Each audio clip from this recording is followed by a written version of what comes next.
Сайн байцгаана уу та бүхний өнөөдрийн мэндийг хүргэе. Манай Wheel of Fortune podcast-ийн The Star дугаар хүрч байна. Энэхүү дугаараар болохоор зэрэг бид хоёр Tim Burton-ы талаар ярих болно. Tim Burton яг өөрөө кино найруулагч, тийм зохиолч хүн байгаа. За тэгээд бүтээлүүдээс нь ерөөдөө дуртай юм бол тэ Edward Scissorhands, тэнгүүдээ Corpse Bride, тэнгүүдээ Sleepy Hollow, Mars Attacks гэд бас байдаг. Тэнгүүдээ Beetlejuice гэд бас байгаа. Dark Shadows, Alice in Wonderland, Charlie and the Chocolate Factory, Sweeney Todd гэд бас байна. Frankenweenie, Big Eyes гэл ийм олон гайхалтай бүтээлүүдийн ард гарсан тийм найруулагч зохиолч хүн байгаа. Тэгээд хоёрын миний талаар амар сонирхолтой санагдаад тэг ямар шин чанартай, ямар одоо өгдөлттэй хүн болохыг харахыг хүссэн. За тэгэхээр Tim Burton маань 1958 оны 8 сарын 25-ны өдөр 23 цаг 49 минутанд төржээ. Америкийн нэгдсэн улсын Калифорни мужид төрсэн ийм хүн байна. За тэндээс харуул Big Tree-гийн хувьд гэх юм бол Gemini Rising буюу ихрийн ордны мандалттай. За тэгээд нарны орд нь болохоор охин, сарны орд нь болохоор материйн ордтой ийм хүн байна. За тэгээд шууд одоо ерхий шинжрүү орцгоё. За Gemini Rising буюу ихрийн ордны мандалттай гэхэлэр угаасаа тэр үн чинь маш олон зүйлийг нэг дор амжуулах чадвартай болчихж байгаа. Тэгээд ер нь бол нэлээх ухаалаг болж ирнэ. Тэгээд одоо гарын эвдүү амирх сайтай. Тийм болж ирж байгаа. Тэгээд сугар гариг нь яг өөрөө Uranus буюу Тэнгэрийн ван гаригтай ингээд давхцалтай байна. Тэгээд хамгийн гол нь энэ хоёр хамгийн гол нь арслангийн ордон дээр байгаа даа байхгүй юу? Тэгэхээр бас гэр бүлийн байдалтай нь бас ингээд холбоотой болж ирж байгаа юм аа. Яагаад гэвэл IC-тэй бас conjunction буюу зэрэгтэй холбоос үүсгэсэн байна. За тэгээд арслан дээр байгаа учраас энэ хүн угаасаа тэр маш бүтээлч болоод эхэлчихэж байгаа. Тэ арслан ч угаасаа драматик бүтээлч тийм хүмүүс байдаг. Тэгээд романтик тийм хүмүүс байдаг болохоор бүтээлч болоод эхэлчихэж байгаа юм. Тэгээ бас нэлээх сайхан хоолойтой байх боломж өндөртэй байна. Тэгээд бас ингээд төсөөлөн бодохын чадвар амар сайтай байгаад эхэлчихэж байгаа байхгүй юу? Тэгээ бас математик сэтгэлгээ сайтай. Тэгээд ер нь цугар гараг нь одоо 3 дугаар гэр дээр байна гэдэг чинь энэ хүн зохиол бичгийн ур чадвар маш сайтай гэсэн үг. Урлагийн одоо тийм бичих ур чадвар, яруу найраг юу гэдэг. Эсвэл одоо яг кино зохиолын яг тэр шинжээнд харагдаж байна л та. Тэнгүүд Venus Leo ороод болоод ирэнгүүт шууд энэ кинонд өөрөө ингээд бас дүрд бүтээх сонирхолтой байдаг ч юм уу. Яг ингээд хүмүүс яаж жүжиглэх үү гэдгийг аюусаа мэдэрч харж чаддаг болж чадчихээн. Тэгээ дээрэс нь сугар Тэнгэрийн ван хоёр ингээд дэрчсэн байна гэдэг чинь энэ хүн бас нэлийн урлагийн амир өрмөц мэдрэмжтэй болчихсон үстэй. Гат одоо тийм сонин содон сэтэлтэй гэх юм уу? Тийм бат. Тэнгэрийн ван чинь угаасаа амир өрмөц орж штэ. Биш ээ, гараг штэ. Тийм. Тэгээ тэр нь айгу урлагийн шинжнэрт нөлөөсөн байна гэж харагдах үйс байна. Гэр бүлийн хувьд бол бас нэлийн гэр бүлсэл харагдаж байна л та. Тийм нэлээ хийш тийш нүүцэн байх магадл ихтэй байна. Тийм. Гэхдээ яг гэр бүлийн байдалд нь жоохон хэцүү зүйлс олцондоо байсан гэж харагдаж байна. Тэгээд бууд гараг нь бас арслангийн ордон дээр аваад тэр энэ хүн яалч нөгөө драматик сэтгэлгээ байгаа хгүй юу. Тэгээ бас амар жүжиглэх хавьяас байна гэж харж байна. Жоохон юмыг хэтрүүлэх магадлал өндөртэй. Тэгээ дөрөвдүгээр гэр дээр нь бас бод байгааг харах юм бол энэ хүний оронд сэтгэл зүг ингээд амар мэдрэх чадвартай, эмпатитэй хүн гэж харагдаж байна. Тэгээд гэр бүлийнхэнтэй амар ярилцдаг ч юм уу.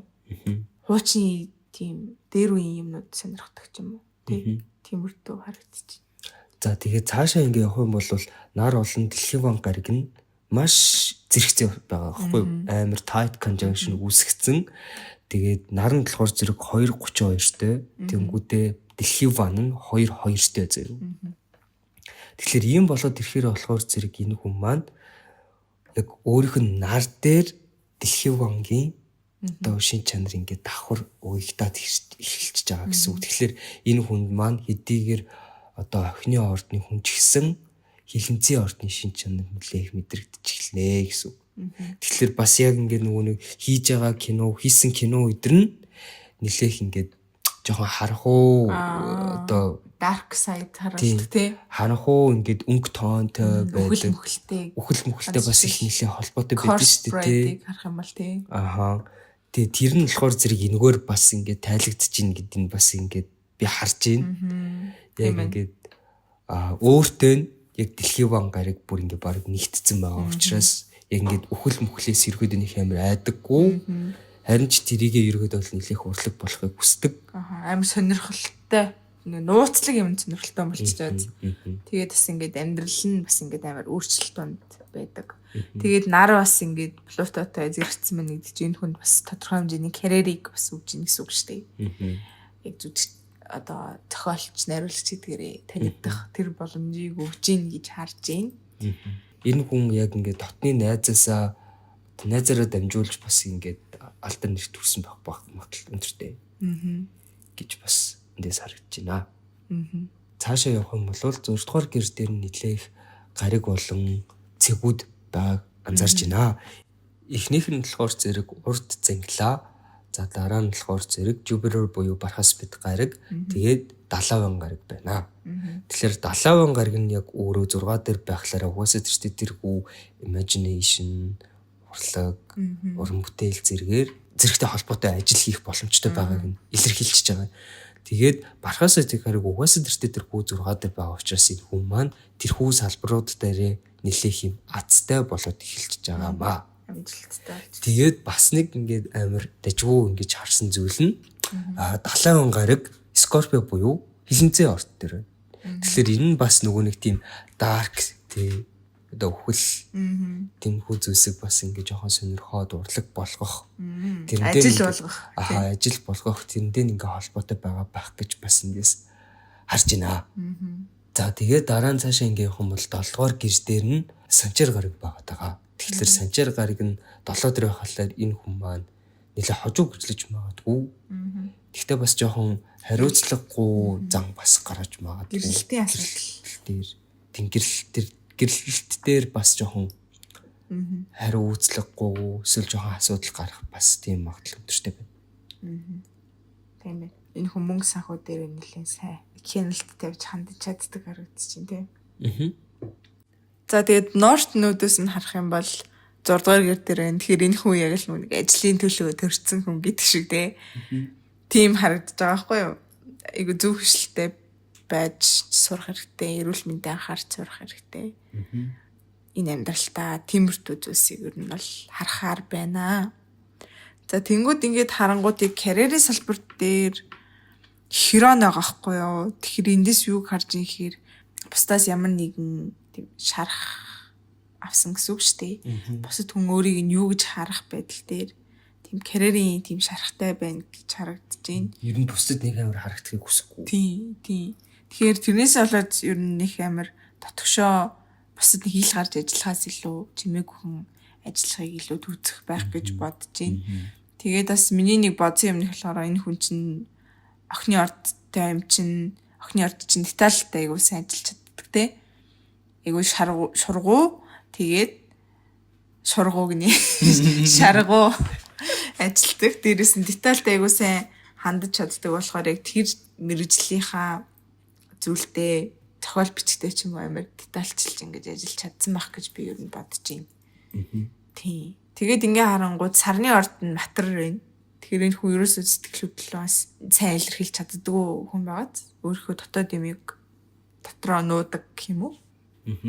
Тийм төрлийн хүн байна. Гэхдээ үргэлж өөрийнх нь сэтгэл санаа сүнсэн open minded байдаг гэж хэлж болох юм.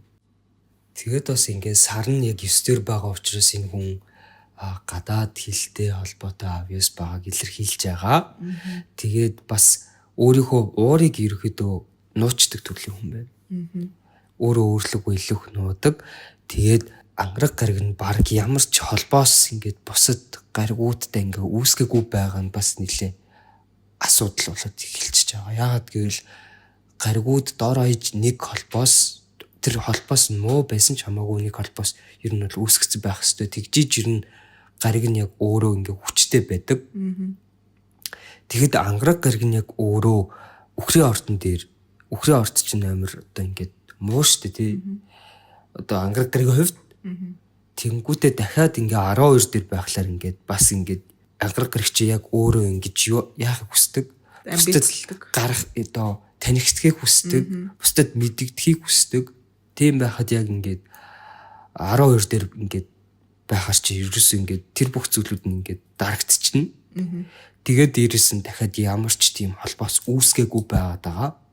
Тэгэхээр нэлээх ангараг гариг дээр жоох асуудал байгаа гэж эндээс ер нь бол харж байна. Тийм ээ. За тэгээд ингээд харангуут 11-р гэр дээр байх Лилитээс харах юм бол бас найз нөхдөд өвдөж жоох асуудалтай болчихж байгаа. Найз нүүрт натаардаг гэж юм уу тий жоохон тийм хил амтай тиймэрдүү хүмүүстэй таарах магадлал ихтэй болно. Эсвэл ингээд найзуудаа жоох ингээд буруу хараад байдаг ч юм уу тий. Тэгж бол ер нь харагдаж байна. За тэгээд доминант давмгай гаригуудын шин чанараас харах юм бол 1-р гэвэл нар байна. 2-р бод гариг, 3-р 70% гариг байна. Тэгэхээр 70% гариг угаасаа байхлаар энэ хүн чинь нэлээх imagination тий урлаг, уран бүтээл, төсөөлөн бодох чадвар, зүуд зэргийг одоо удирддаг 70% гариг чинь 3-р тийм шүү дээ. Тэгэхээр энэ хүн маань угаасаа тэртэргүй урлагаар гэж ажиллана. Урлагаар ажиллах тэгээд бас ингээд сэтгэн бодох чадвар амар өндөртэй амар ухаантай. Тэгээд энэ хоёр нь яг өөрийг ингэж бүтээдэг гэж их мэдэрдэг. Өөртөө итгэлтэй яг ингээд эрүүл мэндийн бас маш дэжгүй сайн. Тийм хүн гэж ер нь бол харагдаж байна. За тэгээд доминант элементийн ер нь бол ярих юм бол гал, газар, агаар, ус байгаа шүү дээ тийм. Эндээс ер нь бол газар 1-р, 2-т гал, 3-т агаар, 4-т ус байна. Тэгэхээр угаасаа газрын урд давмгаалж ин гэхлээр энэ хүн чинь нэлээ down to earth буюу өрсөндөө буусан тийм хүн байна. Тэгэхээр хэдийгээр ингээд юм төсөөлж ингэж бодож байгаа ч гэсэн яг ингээд амьдрал тохиолддог зүйлсүүдийг л ингэж төсөөлж ингэж хийнэ гэсэн. Яг өөрт нь одоо тохиолдоогүй амьдралд тохиолддог зүйлсүүдийг төсөөлж хийнэ. Тэгээд одоо ингээд ус болон Нептун хичнээн байлаа гэд амар их байлаа гэд тэр хүн ингээд шууд өөрийнхөө уран төсөөллөө буулгаж чадна гэдэг хэцүү байхгүй юу? Хэрвээ одоо дан усны шин чанартай хүн бол. Тэнгүүд тийм бартны хувьд болохоор яг газрын элемент байгаа тултаа тэр төсөөллөө ингээд бодит ингээд яг хүнд үзэгдэхэр юм болох чадж гин гэж би хараад байгаа байхгүй юу? Тийм учраас л яг хичнээн төсөөлттэйсэн ч гэсэн тэрийг ингээд хөрсөн дээр буулгаад харуулж чадчихин гэж би бол ойлгож байна. За одоо тэгээд ер нь аспектуудыг ер нь харах юм бол нөгөө дэлхийн гариг чинь 70% гаригтай sextile буюу те сайн холбоос үүсгэсэн байгаа. Тэгэхээр угаасаа тэртээ дэргүү яг ингээд imagination тэрийг ингээд ихсгээд өгч ийн гэсэн үг шүү дээ. Тэгээд бас үхэл мөхөл тиймэрхүү одоо харанхуй зүйлсүүдтэй холбоотой төсөөлөн бодох чадварыг ингэж өгч байна гэж бас эндээс ингээ харж байна. Тэгээд бас нэг зүйл нь бархас бод гариг нь бод гаригтай sextile буюу бас ингээ сайн холбоос үүсгэсэн байгаа. Тэгэхээр энэ нь бас угаасаа тэртээ дэргүү яг ингээд өөрөг нь төсөөлсөн бүхэн ботсон булган ерөөдөө биелэх магадлал өндөртэй гэдэг бас ингээд яаж байгаа. Тэгэхээр манифест хийх чадвар өндөртэй байгаадаа бас ингээ харуулж байгаа. За тэгээд нар нь бас яг өөрөө дахиад ингээд 70% гарагтай sextile үүсгэсэн салбас үүсгэсэн. Тэгэхээр угаасаа тэр дээргүй ингээл төсөөлөн бодох чадвар өндөртэй баг. Бас эндээс ингээд харж байна. Тэгээ муу холбоос ерөөдөө сартай холбоотой муу холбоос ер нь бол байгаа. Тэрнээс яг ингээд opposition ерөөсөй байхгүй. Тэгээд яг ингээд try нь ерөөдөө баг ингээд баг зэрэгэл байгаа. Ер нь тинч амар байгаа гэж ер нь л үзэхгүй. Ер нь их яг ингээд аспектууд нь sextile болон conjunction байгаа гэсэн үг. Сэтгэл хөдлөлтөй нэлийн холбоотой юм болчиход байна л та тий. Сэтгэл хөдлөлөө яг яаж илэрхийлж гарах тал дээр нэлийн асуудалтай хүндрэлтэй л болчихж байгаа юм байна л да. За ингээд энэ хүрээд манай Tim Burton-ы The Birds-тэй уршлаг туслаа.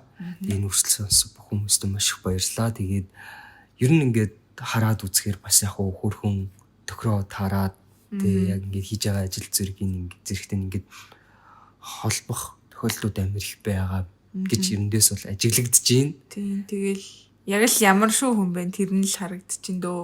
Одоо өөрийнх нь хийсэн кинонууд дээр өөрийгөө сайн тусгаж чадсан гэх юм уу? Тэгж харагдчихсан. За тэгээд энэ үргэлжлэл сонссон бүх сонсогчдод бүгдээрэнд нь маш их баярлалаа. Дараагийн The Star дугаар хүртэл түр баяртай. Баяртай.